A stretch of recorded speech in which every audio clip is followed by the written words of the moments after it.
Bueno, ¿qué tal? Hola. ¿Se escucha? Perfecto, sí, perdón, los dejé sordos. Bueno, ¿qué tal? Buenas tardes. Gracias a todos por estar acá hasta ahora, almuerzo, en el último día de las jornadas, y a los que están también por streaming. Nuevamente, la verdad es que quiero agradecerle a Carlos Benavente y a Tomás Maresca, presidente y vicepresidente de la Asociación Argentina de Psiquiatras y también organizadores de las jornadas, por la invitación y por pedirme que coordine esta mesa que va a presentar Cintia Procopés. Cintia Procopés es médica psiquiatra, es jefa de sección del servicio de emergencias del Hospital Moyano, vecino al hospital donde estoy yo en el Borda. Es además investigadora y docente. Y la verdad es que va a hablar sobre un tema muy interesante, que es el del trastorno esquizoafectivo y un trabajo que han realizado en el hospital y que entiendo que también hay un componente interactivo, así que la vamos a pasar bien. Bueno, Cintia. Bueno, buenas tardes a todos. Muchas gracias, Julieta, por la presentación. Gracias también al doctor Carlos Benavente Pinto por darme la posibilidad de estar acá disertando y compartiendo con ustedes. Tengo el gusto de estar no solamente este año, sino en años anteriores en las jornadas, y la verdad que es increíble ver cómo va creciendo en contenidos, en participación, y para nosotros eso es bárbaro, porque en realidad en la vorágine diaria muchas veces se pasa por alto no solo la actualización, sino también el poder compartir entre colegas, y esa es la idea de estos espacios. Así que bueno, mi presentación el día de hoy tiene que ver con un tema, podríamos decir, controvertido en psiquiatría, y probablemente me digan, Cintia, la verdad es que hay muchos temas controvertidos en psiquiatría, y yo digo sí, la verdad que sí. Pero bueno, puntualmente el tema de hoy es justamente el trastorno esquizoafectivo. De eso vamos a conversar, y digo vamos a conversar porque la idea es poder hacer un formato, como anunció Julieta, interactivo. Por un tema de conexión con Wi-Fi se nos dificultó hacerlo con tecnología, pero no por eso no vamos a dejar de hacerlo, sino que lo vamos a hacer a vieja usanza, levantando la mano, si les parece bien. Así que bueno, los voy a invitar a ir participando. Bueno, como ustedes sabrán, cuando hablamos de trastorno esquizoafectivo, estamos hablando de un híbrido entre dos diagnósticos bien definidos, tanto en CIE como en el DSM, que son la esquizofrenia por un lado y los trastornos afectivos por el otro. Acá en la diapo lo que podemos ver es que abajo, cuando hablo de trastorno esquizoafectivo, no estoy hablando de una intersección entre dos diagnósticos que son la esquizofrenia y los trastornos afectivos, porque no estoy hablando de que se cumplen ciertos criterios de uno y ciertos criterios de otro, sino que hay una superposición, e incluso hasta caigo en la tentación de esos dos círculos que ven ahí, querer juntarlos aún más, en base a lo que vamos a ver por los criterios de los manuales diagnósticos. Para poder entender un poquito en dónde estamos actualmente, tenemos que ir hacia atrás y ver cómo se fue conceptualizando el trastorno esquizoafectivo desde los dos principales manuales diagnósticos que hoy por hoy guían, digamos, nuestros diagnósticos y tratamientos, que son CIE y el DSM. En el CIE 9, allá por 1979, es cuando surge el término de trastorno esquizoafectivo, el diagnóstico en sí. Y surge clasificado dentro de la esquizofrenia, ¿sí?, como un episodio con características psicóticas y con características afectivas. ¿Qué pasa más adelante con el CIE-10? En el año 1992 ya cobra esta categoría específica, se despega de la esquizofrenia, y es el famoso F25 tan conocido por nosotros cuando tenemos que codificar el diagnóstico de trastorno esquizoafectivo. También se pone énfasis en la presentación simultánea de síntomas psicóticos y afectivos, esto obviamente a lo largo de las clasificaciones, y se establecen subtipos maníaco, subtipo depresivo, subtipo mixto. ¿Qué pasa posteriormente, en el año 2019, con el CIE-11? Establece que tienen que cumplirse criterios completos de esquizofrenia y de un episodio afectivo para poder hacer diagnóstico de trastorno esquizoafectivo. Y esos subtipos que se habían establecido previamente se eliminan. O sea que en CIE-11 no hablamos de subtipos. Hoy por hoy, en CIE-11, los requisitos diagnósticos de esquizofrenia y de trastorno esquizoafectivo se tienen que cumplir dentro del mismo episodio de enfermedad y en forma simultánea. Los síntomas de la esquizofrenia se acompañan de síntomas típicos de un episodio depresivo, de un episodio maníaco o de un episodio mixto. Es decir, ya no hablamos de trastorno afectivo a grandes rasgos, sino que estamos categorizando qué tipo de trastornos afectivos se incluyen dentro de esta definición. Y bueno, y obviamente lo que ya sabemos que tenemos que descartar que no se dé una manifestación de alguna afección médica, del consumo de sustancias o de algún medicamento.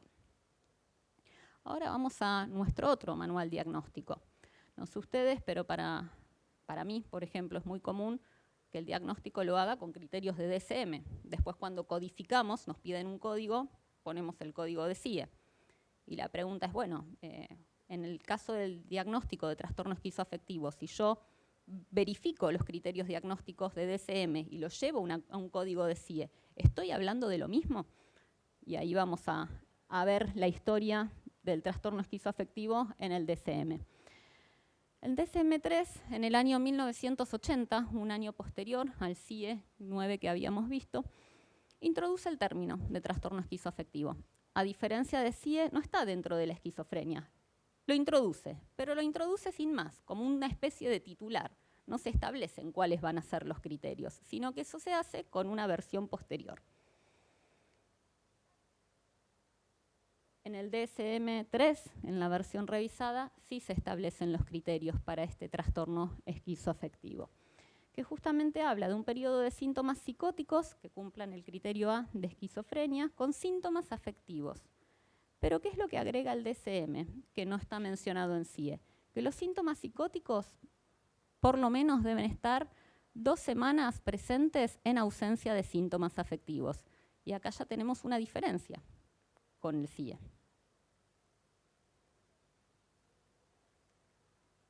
También introduce los subtipos y a diferencia del CIE, estos subtipos después van a continuar. ¿Qué pasa con el DSM-4 en 1994? También requiere que se cumplan los criterios completos de esquizofrenia y de un episodio afectivo y también lo que va a hacer es incluir los episodios mixtos dentro del subtipo bipolar. Entonces, hoy por hoy, según DSM-5, cuando nosotros diagnosticamos un trastorno esquizoafectivo, hablamos de un periodo ininterrumpido de enfermedad. No estamos hablando de un periodo episódico, que es una gran diferencia con CIE, durante el cual existe un episodio mayor del estado de ánimo concurrente con el criterio A de esquizofrenia. Nuevamente, pone énfasis en que debe haber síntomas psicóticos, delirios o alucinaciones durante 2 o más semanas en ausencia de un episodio mayor del estado de ánimo. Y que los síntomas que componen criterios de un episodio mayor del estado de ánimo están presentes durante la mayor parte de la duración total de las fases activa y residual de la enfermedad. Entonces acá no estamos hablando de episodios como CIE, sino que estamos hablando de duración de enfermedad. Acá estamos hablando de persistencia de síntomas psicóticos en ausencia de síntomas afectivos.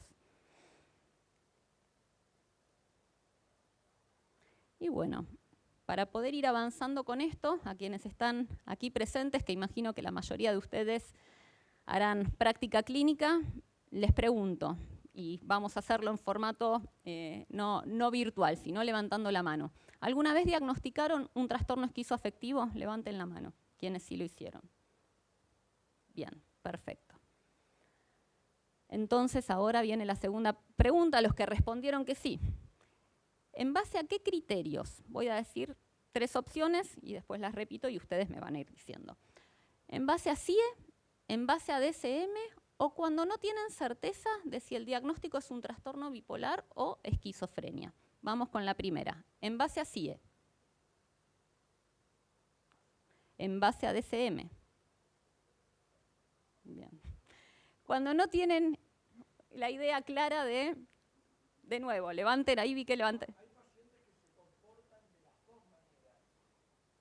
¿Cómo es eso? A ver. Por ejemplo, delirios furiosos que parecen con alucinaciones después evolucionan a cuadros de tipo bipolares porque no hay defecto y porque hacen cuadros depresivos, y porque hacen cuadros depresivos severos. Está bien. Pero entonces, de estas tres definiciones, ¿en cuál estaría? De estas tres respuestas. La tercera, ok, bien. Sí, yo me baso más que nada en, obviamente, episodios afectivos apolodepresivo maníaco, pero la persistencia de un delirio crónico. Otras cuestiones, ya hilando mucho más fino, quizás la afectación de los valores preventivos físicos. Una persona con un trastorno esquizoafectivo se va a presentar en sus valores preventivos físicos un poquito más defectuados que quizás un paciente con un trastorno bipolar, pero quizás la persona con esquizofrenia más defectuados en ese aspecto, ¿no? Obviamente por afectación del polo temporal. Son detallecitos, ¿no? Del ojo clínico, pero lo que más me guío es en realidad la persistencia del delirio. Ok, bien. Sí. Disculpen, el trastorno esquizoafectivo no existe. No existe. Eso no existe en la clínica. Existen las psicosis cicloides. ¿Y sabes qué pasa? Que el trastorno esquizoafectivo toma la subforma afectiva de la psicosis cicloides, que es la psicosis de angustia-felicidad. Se olvida del trastorno formal del pensamiento, que también es bipolar, y se olvida de la psicosis de la motilidad, que también es bipolar. ¿Dónde las metemos? ¿Dónde están? Esquizoafectivo. Nada que ver, no existe. No existe. Nada. Bueno, muchas gracias. Esta era la idea, el debate, me gusta.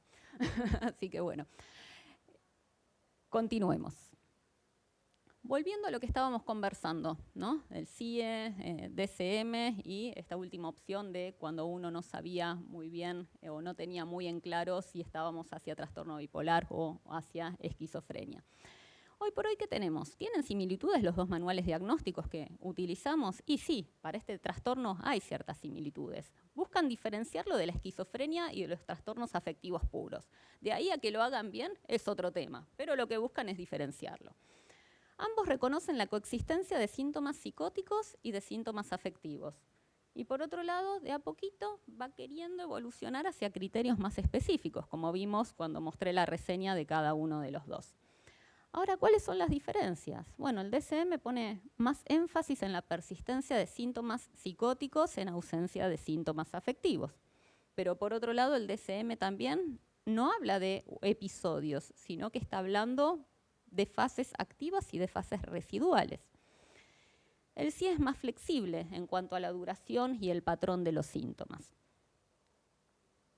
Entonces, ¿a dónde voy con esto? Por ejemplo, a ver, estamos Julieta y yo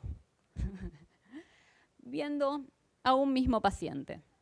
Julieta utiliza los criterios de CIE-11. Yo utilizo los criterios de DSM-5. Tenemos varios pacientes por evaluar, tanto Julieta como yo. ¿Vamos de acuerdo a esos criterios que utilicemos cada una, incluir la misma cantidad de pacientes? No. ¿Por qué? Porque estos manuales, cuando hablan del trastorno esquizoafectivo, hacen referencia a diferentes características. ¿Sí? Entonces, ¿qué es lo que va a pasar? CIE-11 es más abarcativo, entonces probablemente cuando yo diagnostique por DSM puede incluirse, pero no así al revés. Vamos con otra pregunta.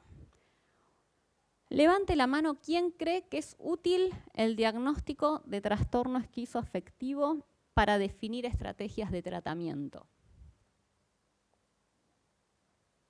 ¿Alguien de los que dijo que sí quiere ampliar?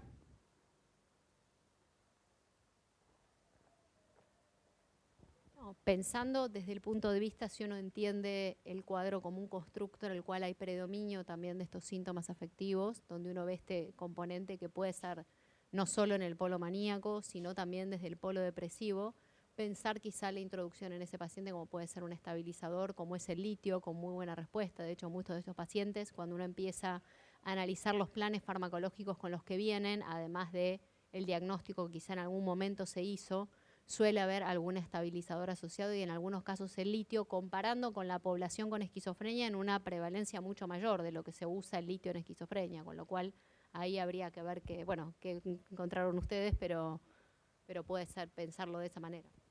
Yo dije que no, al revés de lo que dice Julieta, porque como uno sabe que es un constructo, como dice Norma, que quizás no existe, y que no tenemos nada que nos conduzca a tener una noción etiopatogénica y de fisiopatología, en realidad utilizo los mismos medicamentos que dice ella, pero pensando en la clínica, en lo que surge del clínico. Entonces, en el caso a caso, no me va a aportar el diagnóstico en sí, porque sé que es un constructo. Me interesa la persona que tengo adelante, qué características tiene clínicas, y en base a eso hago una indicación de acuerdo a la dimensión en la que trabaja el mecanismo de acción o el supuesto mecanismo de acción, el modelo de mecanismo de acción de cada medicamento.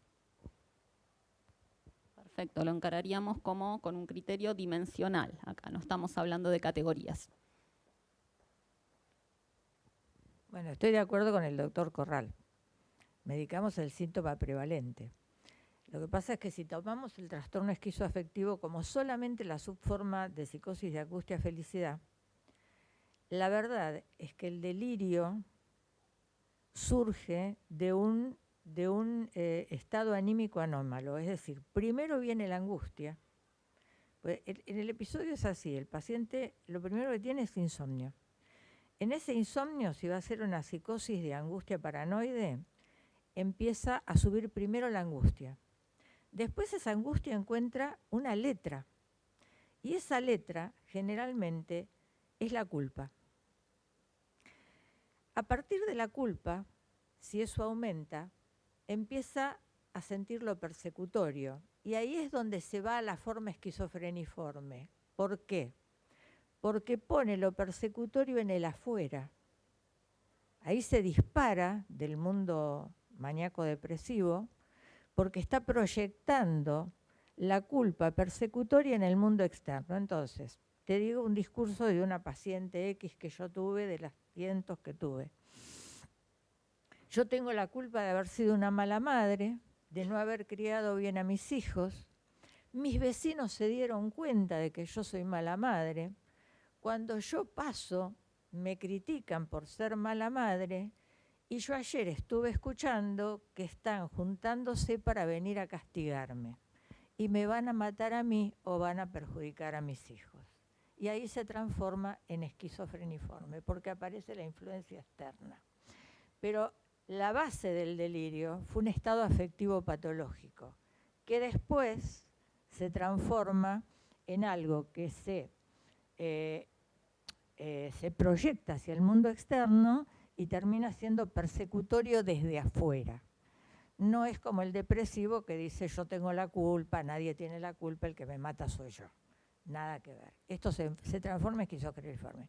Por eso es afectivo y esquizofrénico a la vez. Eso es la psicosis de angustia. La psicosis de felicidad es al revés, que no es lo mismo que la manía. Estoy terriblemente feliz porque siento que Dios se ha comunicado conmigo y me ha dado la misión de curar a los enfermos. Entonces sale a curar a los enfermos. Entonces vos le preguntás, ¿pero vos tenés poder? No, yo no. Yo soy a mí Dios me eligió para hacer esta misión, pero yo no tengo ningún poder. Yo soy como usted. Soy humilde. No te lo diría jamás un maníaco eso, obviamente. Es decir, y ahí se proyecta para afuera, porque Dios me dijo, vino de afuera. Pero, ¿en dónde? ¿Dónde se depositó eso? En una euforia primitiva. De ahí puede ser excitada e inhibida, después si se mezcla con la forma de pensamiento formal. Entonces, ¿qué es lo que yo voy a medicar? Tengo que medicar la parte afectiva con un antipsicótico sedativo y tengo que, frenar la cuestión persecutoria con un antipsicótico de tipo incisivo. Entonces, ¿yo qué hacía? Le tiraba un toque de risperidona con un toque de levomepromacina más el estabilizador. Y ahí en una semana, ¡plic!, se daba vuelta el cuadro y salía.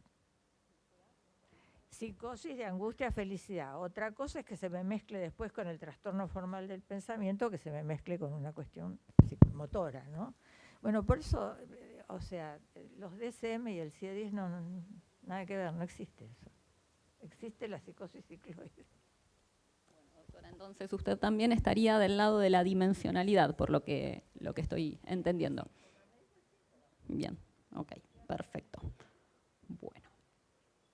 Bueno, ahora volviendo al diagnóstico de trastorno esquizoafectivo, habiendo recorrido CIE, habiendo recorrido DSM, vamos a hablar un poco de algunas cuestiones que solemos utilizar en la investigación, ¿no? ¿Qué tenemos en cuenta para que un diagnóstico, digamos, a ver, un diagnóstico qué tiene que ser? En primer lugar, tiene que ser válido. ¿Qué es la validez? ¿Sí? Es que el método utilizado mida en forma adecuada lo que se desea medir. Si yo quiero conocer mi peso, voy a usar una balanza, no voy a usar un centímetro, porque no voy a poder medirlo si es peso lo que yo quiero medir. El problema acá creo que es incluso anterior, porque bueno, tengo criterios diagnósticos del trastorno esquizoafectivo, pero es previo. ¿Qué pretendo medir cuando yo hablo del trastorno esquizoafectivo? Entonces me parece que es incluso anterior. La confiabilidad de un instrumento. La confiabilidad puede determinarse, ya puede, digamos, interobservador, puede ser por test-retest. Hay diferentes formas de medir confiabilidad. En este caso vamos a hablar de la confiabilidad interevaluador. ¿Qué significa esto? De nuevo, estoy con Julieta evaluando paciente. Viene un mismo paciente, las dos utilizamos el mismo instrumento, DSM en este caso. Julieta lo evalúa, yo lo evalúo. Las dos llegamos a la conclusión, tiene trastorno esquizoafectivo este paciente. Eso es justamente la confiabilidad. Y por otro lado, la estabilidad diagnóstica. Yo recibo un paciente. El diagnóstico final, bueno, F25. Ese paciente viene en 2 años. ¿Y qué pasa con ese diagnóstico? Entonces, bueno, son elementos muy importantes justamente cuando hablamos de los diagnósticos y en particular lo que nos atañe hoy, que es el trastorno esquizoafectivo. Acá les voy a mostrar un paper de que evalúa la confiabilidad interevaluador del trastorno esquizoafectivo. Es muy interesante este estudio porque plantea diferentes viñetas clínicas basadas en casos reales, casos de pacientes que los datos son anonimizados. Hay 33 psiquiatras que van a evaluar estas viñetas, ¿sí? Estos autores tenían 2 objetivos. Primero, ver qué grado de acuerdo había entre los evaluadores, utilizando el mismo método, con el mismo paciente en cuanto a determinado diagnóstico, y si había variaciones, en este caso, entre CIE-10 y CIE-11. No tengo puntero, pero bueno, en el primer caso vemos una viñeta para esquizofrenia y en el segundo vemos para trastorno esquizoafectivo. Fíjense para esquizofrenia, esos 33 psiquiatras concordaron en el diagnóstico, de los 33 el 72%, ¿sí? En el CIE-11. ¿Qué pasó en el CIE-10, la versión previa? Se mantuvo, 71,6, estamos hablando más o menos del mismo porcentaje. ¿Qué pasa con la segunda línea? Trastorno esquizoafectivo. En el CIE-10, el 28% de los psiquiatras que evaluaban con el mismo instrumento a esa viñeta llegaron a un acuerdo en el diagnóstico correcto de trastorno esquizoafectivo, tal como lo planteaba la viñeta. ¿Qué pasa con el CIE-11? Que define un poquito más los criterios, ¿no? Entonces, en este caso, lo que ven es que el grado de acuerdo es del 44%. O sea, la mitad de los psiquiatras llegaba al diagnóstico correcto en esa viñeta, la otra mitad no.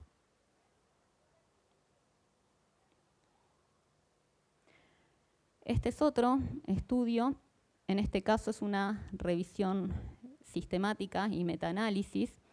Son 25 estudios donde se incluyen casi 8.000 pacientes.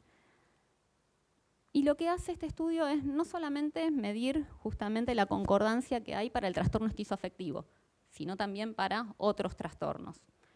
Habrán escuchado hablar del índice CAPA. en los papers cuando leen, que es justamente el grado de acuerdo que hay cuando se toma un instrumento a un determinado paciente. ¿Y qué fue lo que encontraron en este estudio?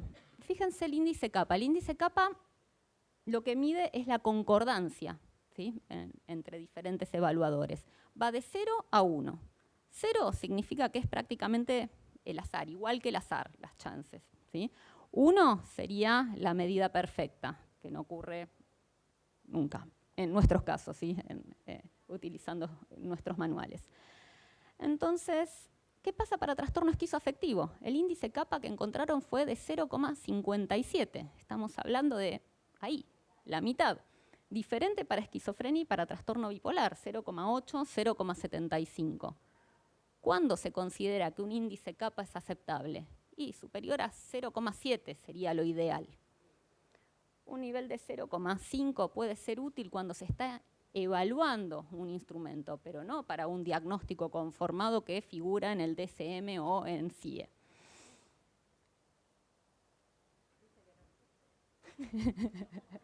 Yo todavía no di mi opinión.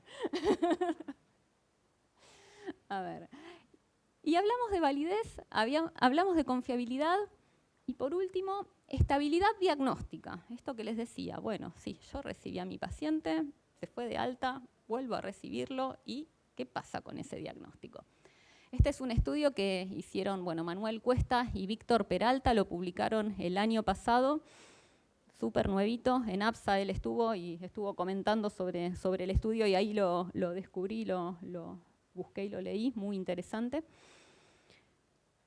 Y ellos lo que hacen es estudiar en 243 pacientes con primer episodio psicótico, se fijan, no es solamente para trastorno esquizoafectivo, el diagnóstico inicial que tuvieron esos pacientes y después qué pasó con ese diagnóstico a lo largo del tiempo. Se fijaron en sus bases de datos, es un estudio retrospectivo longitudinal de 21 años y en amarillo van a ver resaltado trastorno esquizoafectivo. De los 243 pacientes con primer episodio psicótico, 12 habían recibido este diagnóstico. Por otro lado, de esos 12, cuando después fueron a revisar qué pasó con el diagnóstico, 5 de ellos pasaron a un cambio de diagnóstico hacia esquizofrenia, 1 hacia trastorno bipolar, 5 mantuvieron el diagnóstico de trastorno esquizoafectivo y 1 pasó a trastorno psicótico no especificado.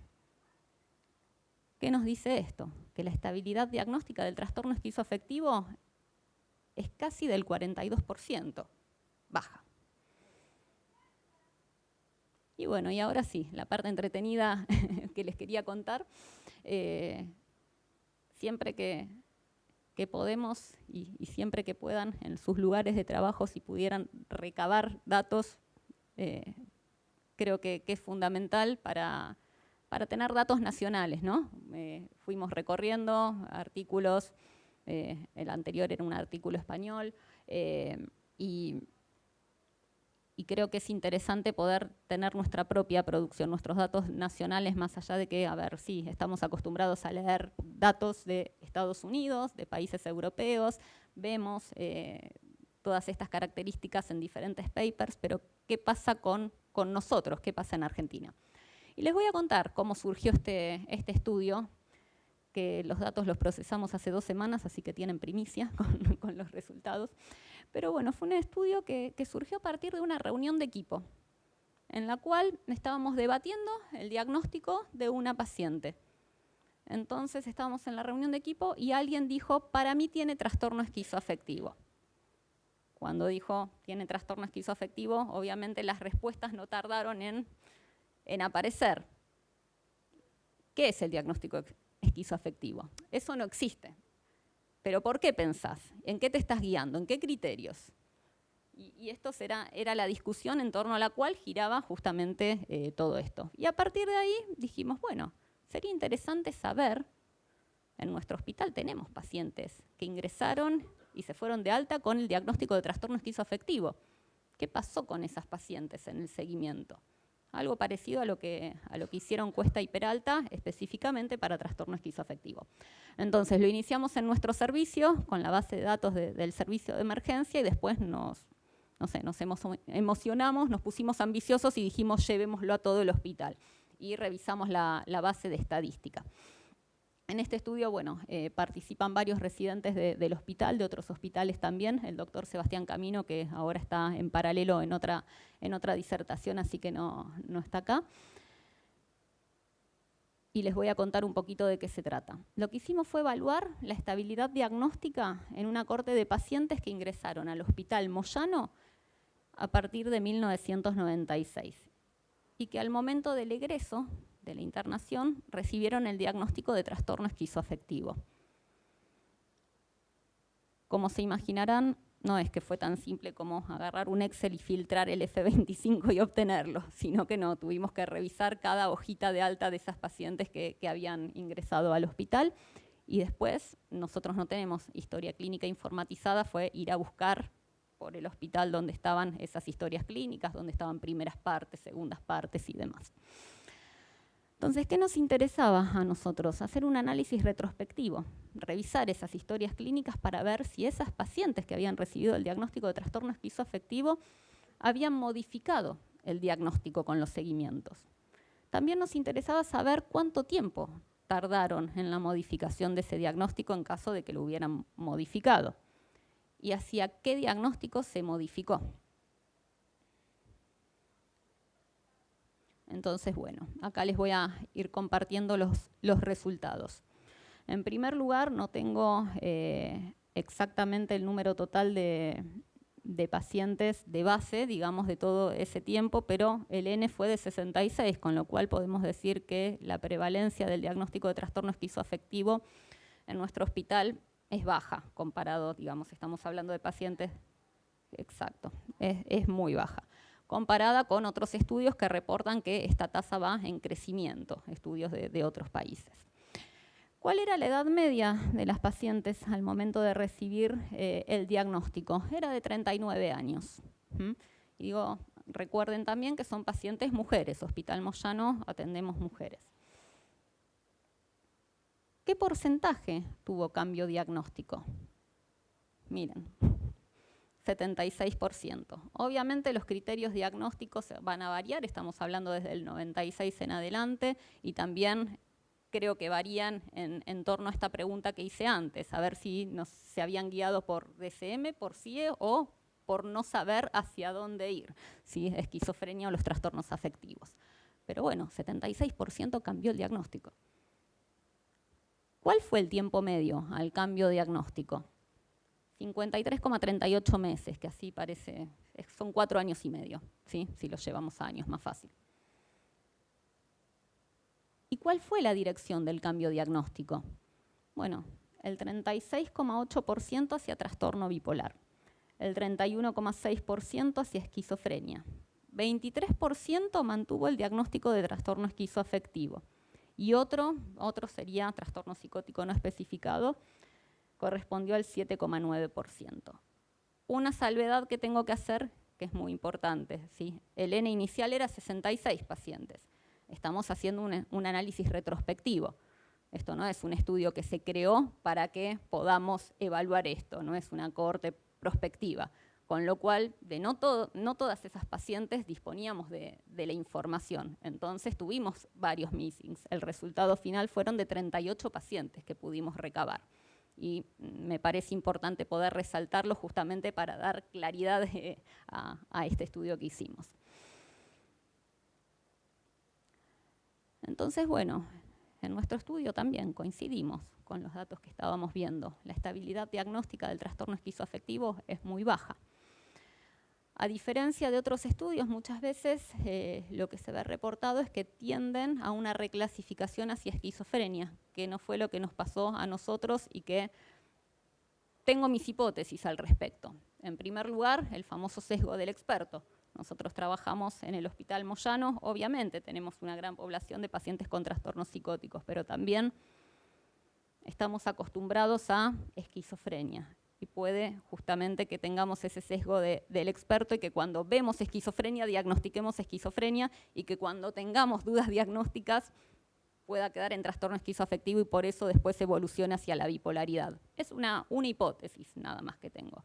Y por otro lado que los estudios también que hay reportados incluyen población femenina y masculina. Entonces también acá me planteo la repercusión de lo afectivo en la mujer, que hay diferencias descritas entre lo que son mujeres y hombres, ¿sí? Y que no disponemos de esa información y quizás el hospital acá vecino, si colabora, podemos el próximo año debatir a ver si tenemos resultados similares. Entonces, cuando hablamos del desafío de diagnosticar trastorno esquizoafectivo, continúa siendo un desafío, ¿sí? Porque en realidad, ¿cómo hacemos para distinguir el trastorno esquizoafectivo de la esquizofrenia con síntomas afectivos y, por otro lado, del trastorno afectivo con síntomas psicóticos? Es difícil, porque estamos hablando de un constructo que, por definición, parte de otros dos constructos. Escuchaba la disertación de Allegri, del doctor Allegri y del doctor Bagnati, y decía, qué paraíso, ojalá pudiéramos tener biomarcadores que guíen nuestra práctica. Bueno, no los tenemos. Entonces, hoy por hoy, esto es con lo que contamos. ¿Y cómo aparece el trastorno esquizoafectivo, entonces, en todo esto? Por lo general aparece como una categoría diagnóstica transitoria, en base a lo que fuimos viendo. Y mayormente utilizada cuando hay dudas diagnósticas hacia trastorno bipolar o hacia esquizofrenia. En cuanto a las conclusiones, a ver, los manuales diagnósticos con los que contamos hoy en día hicieron lo posible. De a poquito intentaron tener mayor precisión. Pero sin embargo, a ver, si estamos hablando de un diagnóstico, que para poder hacer diagnóstico nos basamos de dos diagnósticos, otros dos diagnósticos establecidos y que tienen que estar superpuestos, y claramente vamos a tener problemas en estos casos para poder diagnosticar y en cuanto a validez y confiabilidad y demás. Y bueno, y por último, que el diagnóstico de trastorno esquizoafectivo, como pudimos ver, es poco confiable, es poco estable a lo largo del tiempo y que, bueno, ameritaría una nueva revisión como se fue haciendo en cada una de estas revisiones que fuimos viendo. Es un diagnóstico muy controvertido porque en realidad se debate a ver cómo se podría mejorar esa precisión diagnóstica y aún así se ha logrado mejorar, sí, pero poco, porque estamos hablando de un 40% de acuerdo entre los profesionales. Bueno, y para terminar, vamos a finalizar con una frase de Mali que dice: el diagnóstico de trastorno esquizoafectivo es en efecto problemático.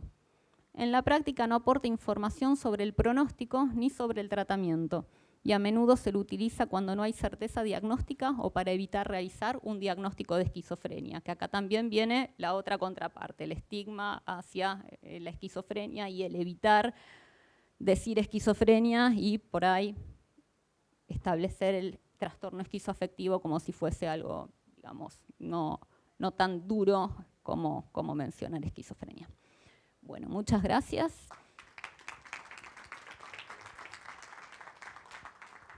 Bueno, muchísimas gracias, Cintia, por la excelente presentación y por los datos que has presentado, que nuevamente, insisto, algo que hemos conversado, es difícil hacer este tipo de trabajos en el hospital.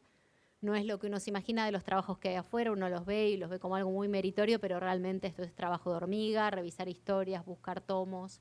Así que, bueno, felicitaciones porque es una temática muy interesante. No sé si alguien quiere hacer una pregunta o algún comentario. Bien, por allá, Eduardo.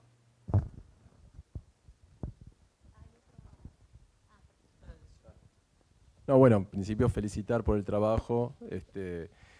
Y también simplemente como dato de color, yo me acuerdo que en un congreso fui a la IPA y estaba la Task Force que estaba haciendo para el DSM-5 el trastorno esquizoafectivo. Y me resultó interesante y entré a ver la presentación.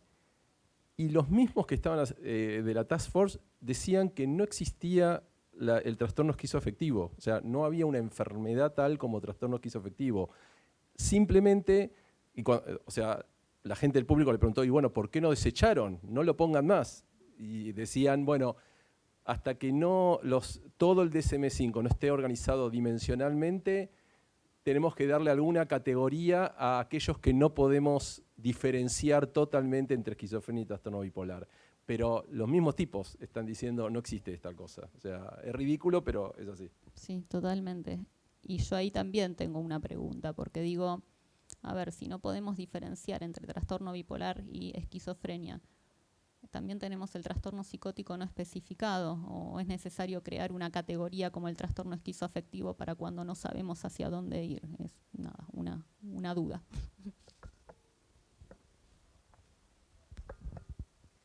Estos chicos no leyeron a Leonard. Ese es el problema.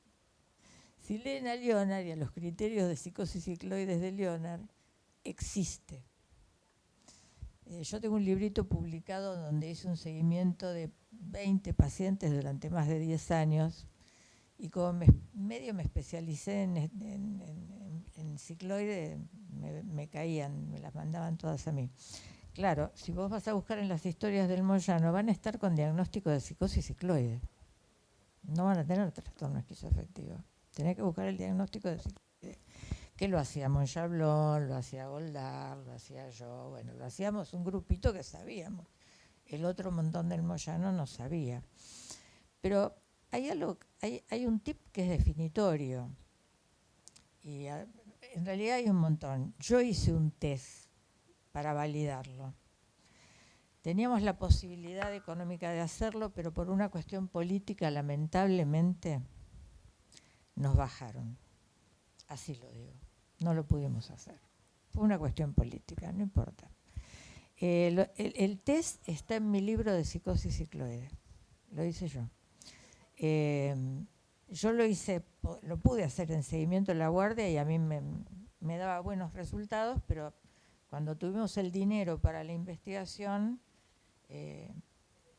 entró la gendarmería y nos cerró el servicio. ¿Sí? Así nos pasó con el doctor Monchablón. Un juicio que duró años. No lo pudimos hacer. Es la Argentina. Pero no importa. El hecho es que hay una cosa que no se tiene en cuenta, que es la restitución ad integrum. Si uno, cuando tiene un paciente con un episodio que puede pensarlo como trastorno esquizoafectivo, que en realidad, yo no sé si ustedes saben que el nombre de trastorno esquizoafectivo nace con Casanin en 1909. Él tiene 13 casos de pacientes femeninas que si uno lee la descripción son psicosis cicloides. Lo que pasa es que, bueno, no usó el nombre de Leonard, no sé ni si lo conocía, pero él usó el trastorno esquizoafectivo, pero no son los criterios que usa el DSM ni el CIE-10. Las descripciones de Casanin no obedecen a las descripciones de Casanin, porque las de Casanin realmente obedecen más al cicloide. Sí. Bueno, pero lo esencial es la restitución ad integrum. Si no existe restitución ad integrum en un cuadro donde hay trastornos afectivos y trastornos esquizofreniformes del tipo influencia externa, si no hay restitución ad integrum, no es un cicloide y no es un trastorno esquizoafectivo. No sé si yo no sé si estos estudios que han hecho, y más me guío por Peralta, porque Peralta sabe mucho de psicosis cicloides. Es el que más sabe de psicosis, los americanos no. Pero si tomaron solo la parte afectiva y no tomaron la parte motora y la parte de trastorno de construcción del lenguaje, de esas alteraciones, bueno, si nos quedamos solo con eso, con la parte afectiva, se nos pierden más de la mitad de las psicosis cicloides. Entonces ahí tenemos un sesgo que no sirve. Sería interesante ver qué pasa con el diagnóstico también de la psicosis cicloides, ¿no? Sí.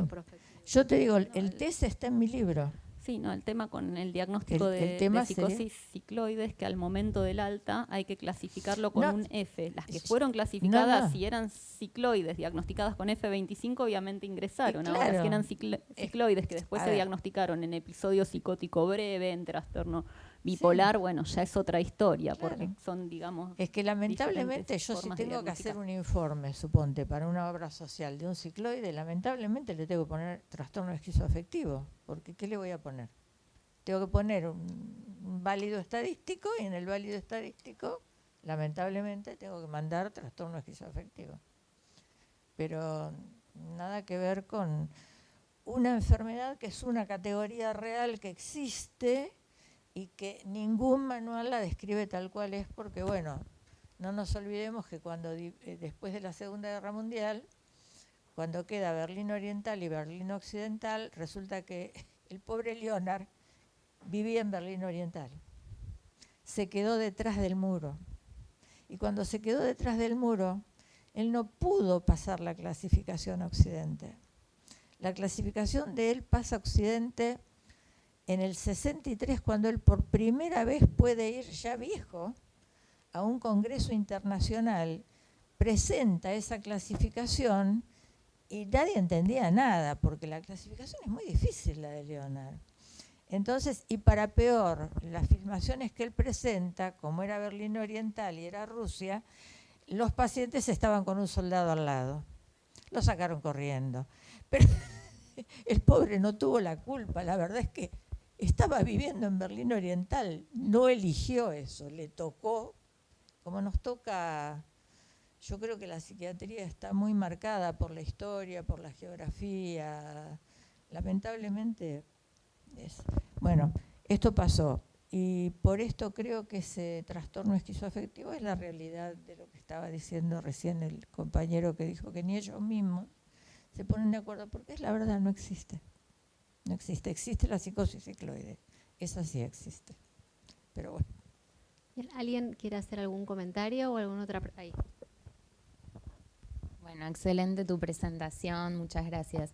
No, un comentario con lo que decía la doctora que me hace pensar que seguimos yendo hacia el tema dimensional en definitiva, porque esto que usted habla de la restitución ad integrum, incluso en pacientes afectivos, yo me dedico mucho más a pacientes con trastornos afectivos graves y también vemos deterioro de alguna forma, porque sabemos que la recuperación funcional a veces nunca llega, que cuantos más episodios tienen. Con lo cual creo que vamos a terminar apuntando a esto de tratar síntomas dimensionales, ¿no? Va a ser lo más para el futuro. Sí, gracias. Sí, bueno, y esto que comentaba Lucía, el tema de las categorías, a los fines prácticos en algunos casos es útil, pero uno ya comprende y de hecho ve muchos cuadros en los cuales los pacientes no entran en ninguna de esas categorías, sino que tienen, bueno, obviamente dominios sintomáticos de varias, así que. Cuando hablamos de categorías, por ejemplo, para investigación, sí, obviamente es útil, porque cumplen criterios o no, es incluido en un trial un paciente o no. Pero acá también está este cuestionamiento y que hace poquito también en un congreso que bueno, que estuvimos con Ricardo, con Julieta, hablaban de la inclusión de pacientes, era sobre esquizofrenia y decían, bueno, también pacientes con diagnóstico de trastorno esquizoafectivo. Y alguien dijo, pero ¿qué estamos incluyendo cuando incluimos en un estudio pacientes con trastorno esquizoafectivo?